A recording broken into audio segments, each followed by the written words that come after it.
साथियों नमस्कार, मैं शशांक राघव यूपी मुरादाबाद से स्वागत करता हूं आपका आपके अपने यूट्यूब चैनल पर्लवाइन टीम मुरादाबाद में। साथियों, आज बहुत ही ज़बरदस्त धमाकेदार वीडियो लेकर आया हूं क्रिप्टो करेंसी से रिलेटिव। आपको आज क्रिप्टो करेंसी की पूरी स्टार्टिंग से लेके लास्ट तक की ABCD पूरी समझ में आ जाएगी। और ये वीडियो बनाने में हेल्प की है धनंजय वर्मा सर ने, जो वाराणसी के रहने वाले हैं। मैं उनकी वीडियो को आपके सामने प्रस्तुत कर रहा हूं। उससे पहले अगर आप हमारे चैनल पर नए हैं तो चैनल को सब्सक्राइब करके बेल आइकन पर क्लिक करना ना भूलें, क्योंकि आज क्रिप्टो करेंसी के रहस्य से पर्दा उठने वाला है। तो इस वीडियो को लास्ट तक जरूर देखना। तो चलिए अब स्टार्ट करते हैं। तो देखिए उमाशंकर जी, मेरे एक मित्र हैं जी, जिनका नाम धर्मेंद्र कुमार श्रीवास्तव है। ये रांची में रहते हैं। वर्तमान में ये अपना व्यवसाय कर रहे हैं और ये मेटावर्स पे काम कर रहे हैं। लेकिन कुछ वर्ष पहले ये सेबी की एडवाइजरी कमेटी के सदस्य रह चुके हैं, जो कि एक ऑनरेरी पद होता है। तो ये वर्ष 2015 के आसपास की बात है, जब उन्होंने क्रिप्टो करेंसी को जानने और सीखने के लिए सिंगापुर गए थे। अच्छा। और वहां पे उन्होंने पूरी क्रिप्टो करेंसी की पूरी मतलब शिक्षा ली, ऑफिशियली शिक्षा ली, फीस पे कर दी। लगभग 7 लाख रुपए क्रिप्टो करेंसी को जानने के लिए वहां उन्होंने फीस दिया। अच्छा। और वहां जो उनको बताया गया वो आपको पूरे इंटरनेट पर कहीं नहीं मिलेगा।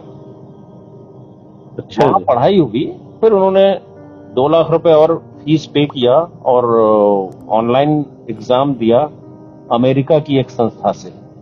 ओके, इसी पे क्रिप्टो करेंसी पे? इसी क्रिप्टो करेंसी पे ही पढ़ाई यहाँ हुई और एग्जाम वहां पे हुआ है। तो जब मैंने पूछा उनसे कि आपने वहां इतने पैसे खर्च करके क्या सीखा, तो उन्होंने बहुत मतलब उतने विस्तार में नहीं गए जितने विस्तार से उनकी पढ़ाई हुई, लेकिन उन्होंने संक्षेप में जो बात बताया वो आज मैं आपको बताने जा रहा हूँ। जी बिल्कुल। उन्होंने कहा कि पहले एक बात समझिएगा कि दुनिया में कोई भी देश 4 कम्युनिटी न हो तो जीवित नहीं रह सकता। 4 कम्युनिटी कौन कौन लोग? सबसे पहला गोल्ड के यानी सोने के व्यवसायी, दूसरा ड्रग्स के कारोबारी, तीसरा शस्त्र के कारोबारी, और चौथा हवाला कारोबारी। पहला गोल्ड क्यों? क्योंकि किसी भी देश की मुद्रा का वैल्यूएशन इंटरनेशनल मार्केट में उस देश में मौजूद गोल्ड के रिजर्व और विदेशी मुद्रा के भंडार के आधार पर होता है। जब जब इंटरनेशनल मार्केट में उसकी वैल्यू गिरती है, तब तब वो स्वर्ण मुद्राओं के कारोबारियों से सोना परचेज करके अपने भंडार को बढ़ाने की कोशिश करते हैं। वैसे एक बात बता दूं, भारत ही एकमात्र ऐसा देश है जहां जितनी मात्रा में गृहिणियों के पास सोना है, अगर वो सोना सरकार के पास पहुंच जाए तो आपका रुपया पूरे वर्ल्ड में नंबर 1 का होगा। बिल्कुल सही कह रहे हैं। और केवल मंदिरों में जितना सोना है, सच में वो सरकार के पास पहुंच जाए तो आपका रुपया पूरी दुनिया में नंबर 1 पर होगा। डॉलर का दूर दूर तक कहीं आता पता नहीं होगा। लेकिन खैर, ये तो अपने देश में स्वर्ण भंडार की बात होगी जो अलग अलग जगह बिखरे स्वरूप में है। लेकिन सरकार के पास जो है वो गोल्ड रिजर्व बढ़ा करके अपनी मुद्रा को, वैल्यू को बहुत ही रसातल धरातल में जाने से रोकने का प्रयास करती है। हर देश के साथ ये होता है। इसलिए स्वर्ण व्यवसायी उस देश के लिए बहुत जरूरी होते हैं। दूसरा मैंने कहा ड्रग्स कारोबारी। ये क्यों? जो ड्रग्स कारोबारी हैं, अगर ये ना हो तो हमें औषधियां या दवाएं ना मिले। क्या दवाओं के बिना कोई देश जीवित रह सकता है? नहीं, बिल्कुल नहीं। तो ये दूसरा कारोबारी भी बहुत जरूरी है। तीसरा है शस्त्र कारोबारी। क्या शस्त्रों के बिना कोई देश जीवित रह सकता है? आज रूस और यूक्रेन में जो जंग छिड़ी हुई है, रूस के पास इतने आधुनिक शस्त्र हैं और कहीं न कहीं यूक्रेन उसमें पिछड़ता दिख रहा है। लेकिन हम युद्ध पे न जाते हुए इस बात की चर्चा करते हैं कि शस्त्र कारोबारी कितना जरूरी है किसी देश के लिए, उसकी अपनी रक्षा के लिए। और बिल्कुल। चौथा है हवाला कारोबारी। अब ये बड़ा अजीब सा नाम है हवाला, ये तो गलत लोग होते हैं, लेकिन इनका जो पैटर्न होता है ये कभी कभी सरकार को बहुत मदद करता है। आरबीआई के पास जो कुछ चुनिंदा हवाला कारोबारी हैं जो उसके सिक्के को बाजार में ले जाते हैं। क्या आपने कभी देखा है कि आपको जो ये फुटकर पैसे बाजार में मौजूद दिखते हैं, 50 पैसे, 1 रुपए, 2 रुपए, 5 रुपए, 10 रुपए, ये जो सिक्के हैं ये आपको कभी बैंक से मिले हैं या आपने कभी बैंक में जमा किया है? नहीं, कॉइन्स तो खैर कभी नहीं देखा, नहीं मिले। तो दुकानदार ही बनता लेते हैं। टकसाल में है और दिखता मार्केट में है, तो टकसाल से मार्केट तक का जो सफर है ये कैसे ये सिक्का तय करता है? क्योंकि बैंक के माध्यम से इसलिए नहीं मिलता क्योंकि इसका रख रखाव, इसकी काउंटिंग और इसका वजन, ये जो है करेंसी चेस्ट से बैंक तक लाने की प्रक्रिया ये बहुत ही जो है जटिल है, सुरक्षा की दृष्टि से भी और ले आने और ले जाने की दृष्टि से भी।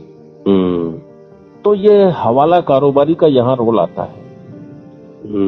जब भी टकसाल से सिक्के नए बन के निकलते हैं तो आरबीआई बहुत ही गोपनीय तरीके से हवाला कारोबारियों के माध्यम से इसे हर शहर तक पहुंचाता है और हवाला कारोबारी इसे मार्केट में लिक्विडेट करते हैं, फैलाते हैं। आपको हर शहर में कुछ कटे फटे नोट बदलने वाले लोग मिल जाते हैं।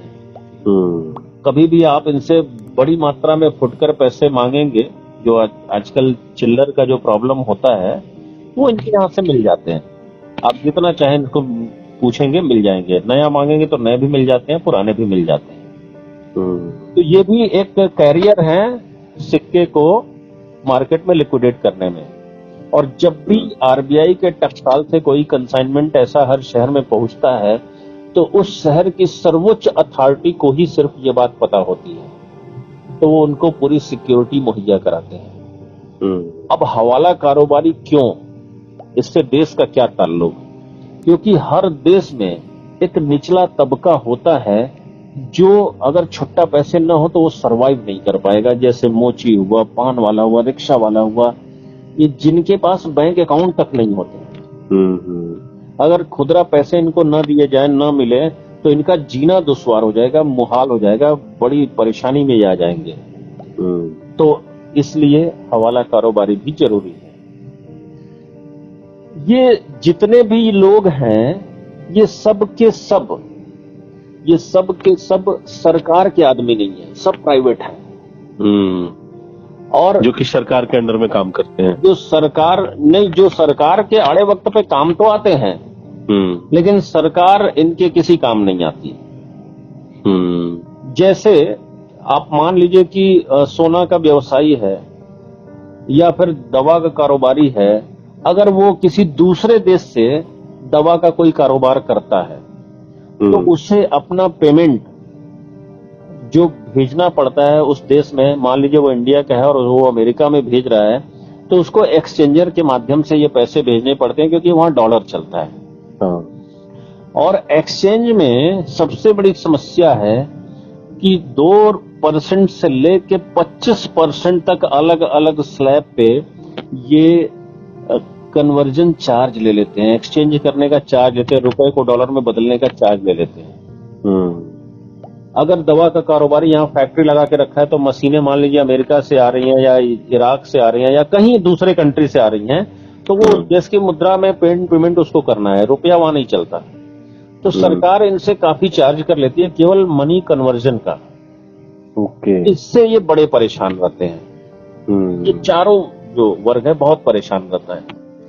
तो जैसे हमारे यहाँ इंडियन मेडिकल एसोसिएशन है, डॉक्टरों का संगठन, एनजीओ है, जैसे स्पोर्ट्स एसोसिएशन होते हैं बहुत सारे खिलाड़ियों के अलग अलग, हर तरह का एक नेशनल संगठन जैसे होता है वैसे ही इंटरनेशनल संगठन भी होता है। तो ये जो चारों कम्युनिटी है, यानी स्वर्ण व्यवसायी और शस्त्र व्यवसायी, ड्रग्स के कारोबारी और हवाला, इनका एक इंटरनेशनल भी जो है संगठन है। तो सन 2002 में इनकी एक मीटिंग होती है और इस मीटिंग में जो सबसे हॉट मतलब टॉपिक होता है बात का, वो यही होता है कि कैसे इस चार्ज से बचा जाए। हम इतना मेहनत करते हैं, लेकिन हमारा मुनाफा अगर किसी व्यवसाय में 10% का है तो 25% गवर्नमेंट ले लेती है। अब हम अपने व्यापार को आगे बढ़ाएं तो कैसे बढ़ाएं? तो ये चारों लोग एक धरातल पर आते हैं, एक बैठक करते हैं।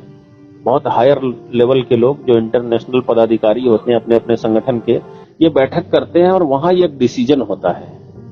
और वो डिसीजन ये होता है कि एक ऐसी मुद्रा हम लोग अपनी चलाई जाए जो हम लोग अपने कारोबार को बढ़ाने में, एक दूसरे के पेमेंट को आसान बनाने में हमें मदद मिले, और हमें सरकार के इस जो कटौती होती है सरकार के द्वारा की जाती है, इससे हमें मुक्ति मिले। तो उन लोगों ने कहा कि इंटरनेट का युग है और इंटरनेट ही इसे चला सकता है, आसान बना सकता है, जो हवा के माध्यम से जाए। तो इन लोगों ने इजराइल के 2 सॉफ्टवेयर इंजीनियरों को ये जिम्मा दिया। ध्यान रखिएगा, टेक्नोलॉजी के मामले में जापान को पूरी दुनिया में बहुत अच्छा समझा जाता है, लेकिन इजराइल टेक्नोलॉजी के मामले में इतना साउंड है, इतना शक्तिशाली है, जिसका नाम डंका दुनिया में जापान की तरह नहीं बजता, लेकिन वो बहुत ही शक्तिशाली है। बिल्कुल। अगर मैं उसका एक एग्जांपल दूं कि टेक्नोलॉजी के बारे में, कि अमेरिका के पास भी परमाणु बम है, लेकिन अगर वो किसी शहर में परमाणु बम फोड़ेगा तो केवल वो शहर जाएगा। लेकिन इजराइल के पास जो परमाणु बम है, मतलब अमेरिका का परमाणु बम जब धरती से टकराएगा तब फटेगा। इजराइल के पास जो परमाणु बम है वो हवा में धरती से 1 किलोमीटर ऊपर ब्लास्ट करेगा और पूरे के पूरे आसपास के कई शहरों को अपने चपेट में लेके उसकी रेडिएशन आग जो भी फटेगी वो बारिश की तरह नीचे गिरेगा। यानी एक परमाणु बम कई शहरों को ले सकता है। और ये टेक्नोलॉजी सिर्फ और सिर्फ इजराइल के पास। अगर आप देख लें मोबाइल की बात, तो हाथों में लिपट जाए ऐसा मोबाइल अगर किसी ने बना लिया है तो सबसे पहले दुनिया में इजराइल ने बनाया, जिसने अपनी टेक्नोलॉजी अपने देश से बाहर जाने नहीं दी। अगर वॉकिंग मतलब टॉकिंग मोबाइल की बात करें तो उसने एक ऐसा मोबाइल भी बनाया है जो सिर्फ आप मुंह से बोलेंगे मोबाइल अचानक से ऑन होगा, जिसका नाम लेंगे कॉन्टेक्ट लिस्ट में होगा, उसको कॉल जाएगा और फिर वो कॉल जब आप कट करना चाहेंगे कट हो जाएगा। तो अगर कोई अकेला आदमी घर में है और उसको किसी काम में बिजी है, मान लीजिए कि वो किचन में खाना बना रहा है, उसका मोबाइल कहीं दूर रखा है, मोबाइल उसको टच नहीं करेगा, कमांड देगा, वॉइस कमांड से उसका मोबाइल ऑपरेट होगा, वो भी वो बना चुका है।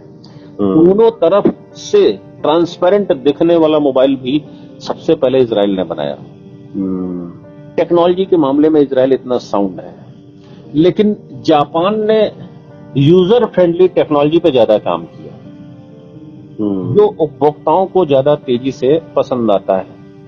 क्योंकि हिरोशिमा नागासाकी को झेलने के बाद वहां आज भी विकलांग पैदा होते हैं, तो रिमोट की टीवी अगर आई तो जापान की टेक्नोलॉजी से, क्योंकि वो चलने फिरने में दिक्कत होती थी तो उन्होंने रिमोट का इजाद किया।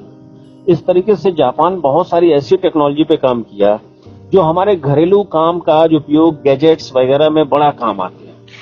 इसकी वजह से जापान ज्यादा पॉपुलर हुआ और इजराइल ने शस्त्र अस्त्र और बहुत सारे ऐसी चीजों पे काम किया जो पब्लिक के लिए बहुत डिमांडेबल नहीं था। कुछ मोबाइल की बातें छोड़ दें तो जो पब्लिक के लिए बहुत डिमांडेबल नहीं था, लेकिन दुनिया के लिए बहुत जरूरी था। तो वहां के जो सॉफ्टवेयर इंजीनियर हैं वो जापान से भी तगड़े हैं, तो उन्हें ये जिम्मेदारी दी गई क्रिप्टो करेंसी बनाने की। ओके। और उनके 2 सॉफ्टवेयर इंजीनियरों ने 6 साल तक इस पे लगातार मेहनत किया और 6 साल बाद उन्होंने क्रिप्टो करेंसी बना ली।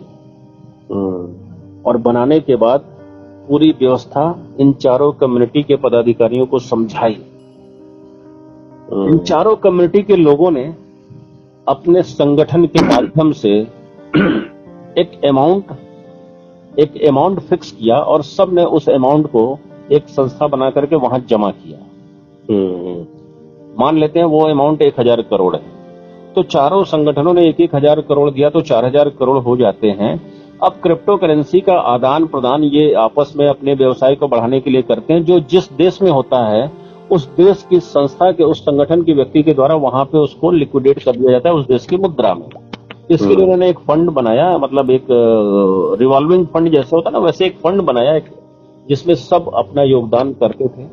लेकिन इनको क्रिप्टो करेंसी मिल चुकी थी, दुनिया की अत्याधुनिक चीज मिल चुकी थी, लेकिन ये फेल कर गया क्योंकि दुनिया सिर्फ इन्हीं 4 चीजों से नहीं चलती है।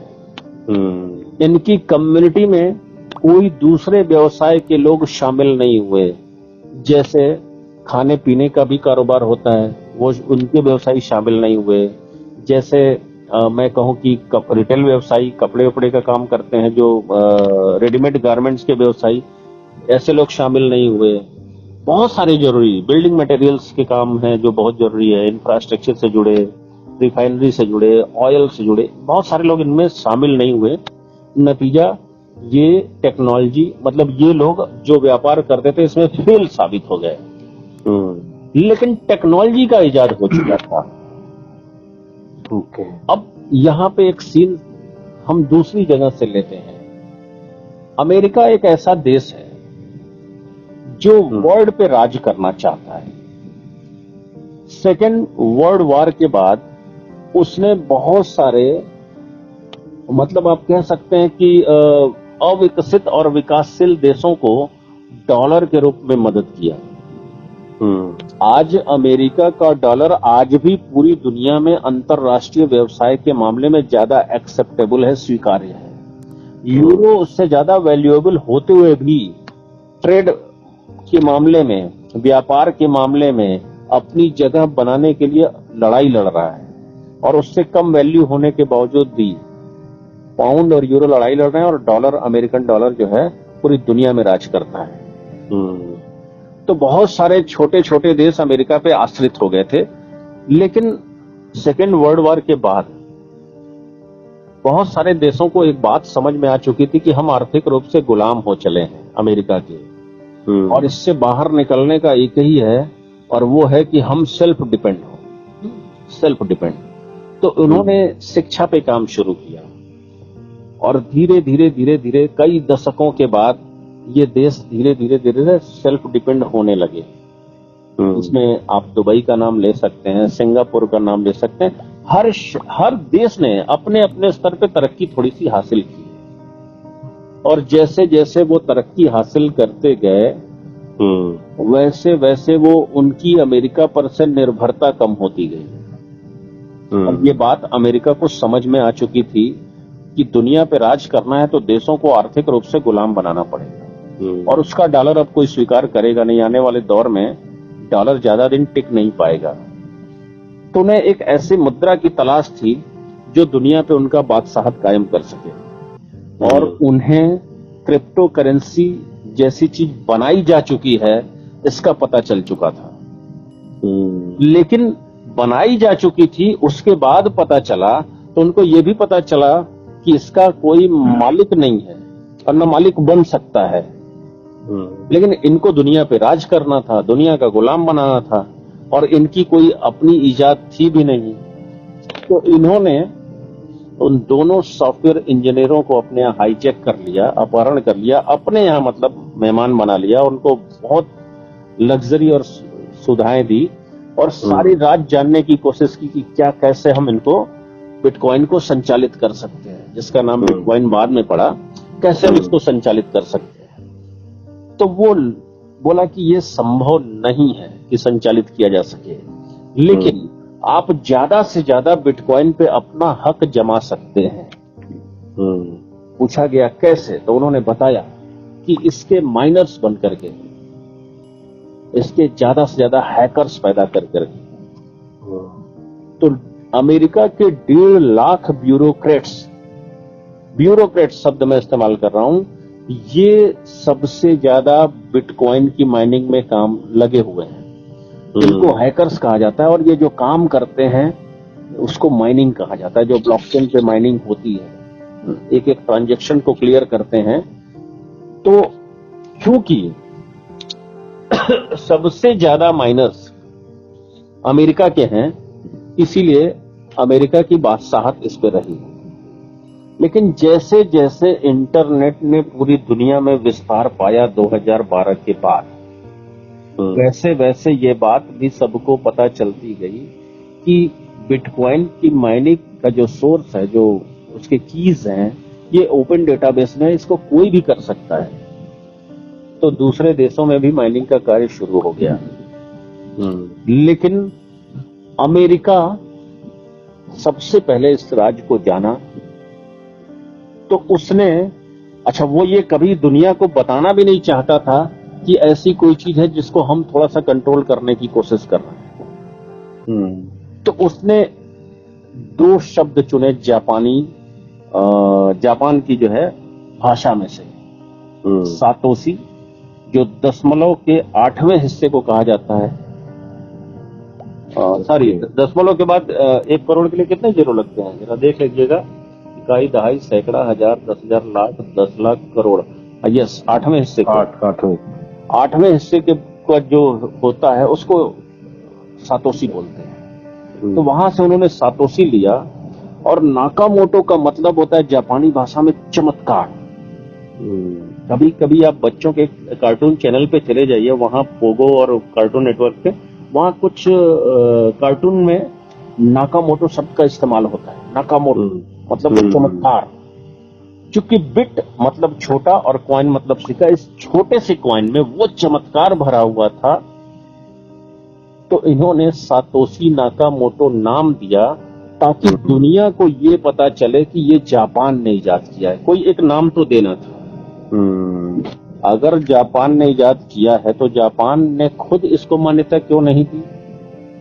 इसको अप्रैल 2015 के बाद मान्यता जापान ने दी क्रिप्टो करेंसी को। लेकिन इजाद तो पहले ही हो चुका था। तो ये 30 अक्टूबर 2008 को गिटहब से ऑडिटिंग करा के इसका व्हाइट पेपर ऑफिशियली तैयार किया गया बिटकॉइन का, और इसके बाद इसको दुनिया में लॉन्च किया गया, और इसको नाम दिया अमेरिका ने सातोशी नाकामोटो। चूंकि अमेरिका कभी नहीं चाहता कि उसका नाम इसके पीछे आए, इसलिए इंटरनेट पे कोई भी ऐसा डाटा कभी भी आता है तो उसको डिलीट करवा देता है। हालांकि अब उसका कोई मतलब नहीं है, क्योंकि इतने माइनर्स अदर कंट्री में भी पैदा हो चुके हैं कि ये चीजें अमेरिका के लिए कोई मायने नहीं रखती। मतलब बिटकॉइन पे उसका कोई दबदबा नहीं रह गया है।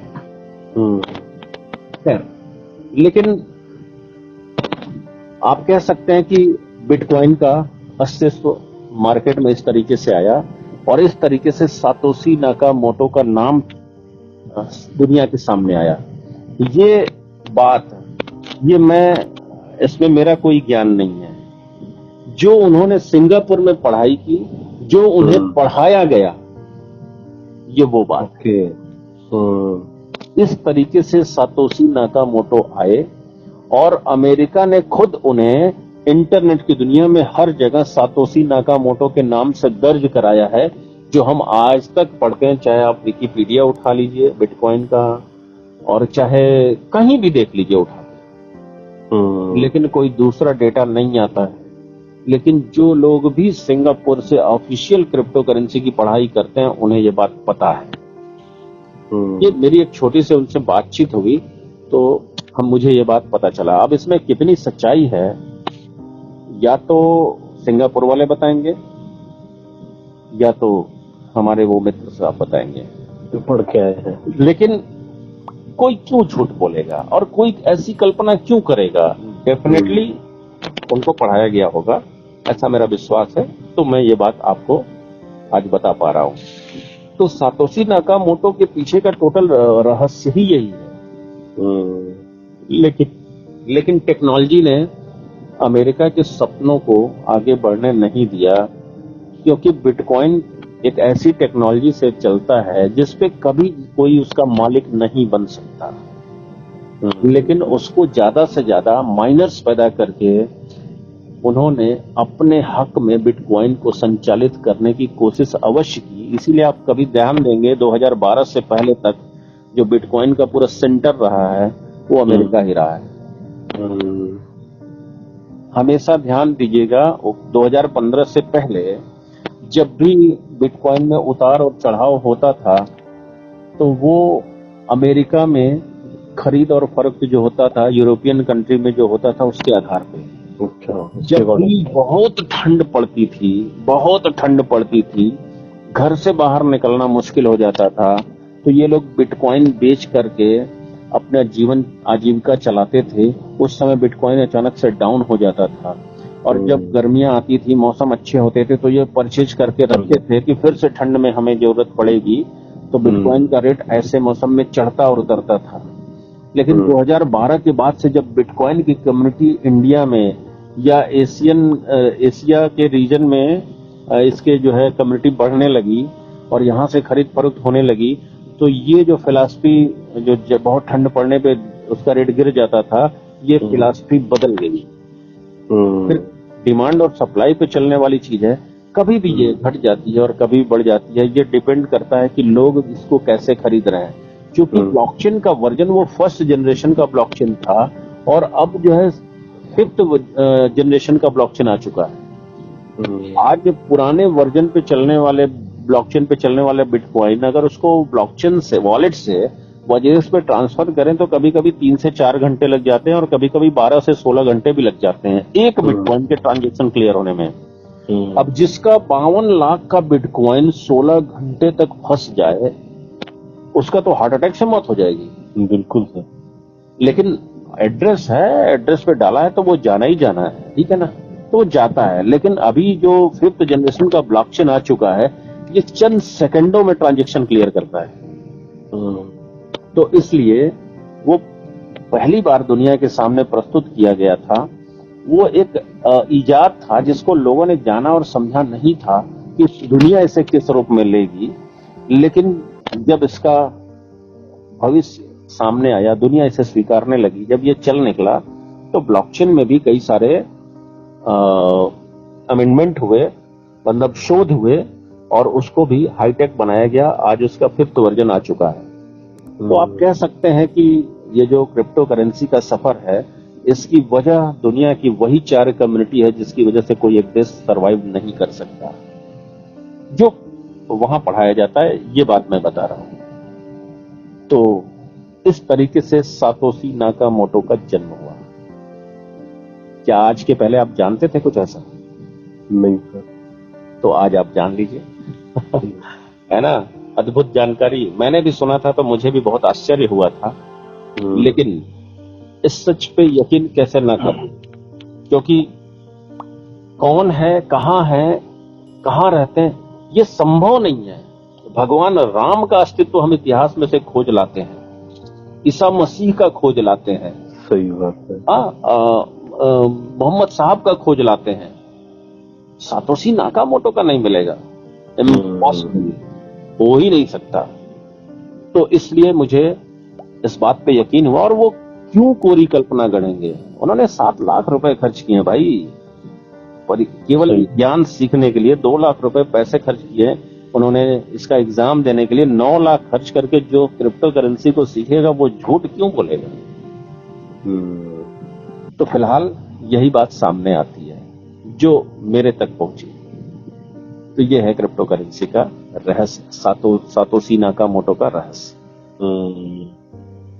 तो चलिए, अच्छी बात आज हम लोगों की चर्चा में एक आ गई सामने, है ना?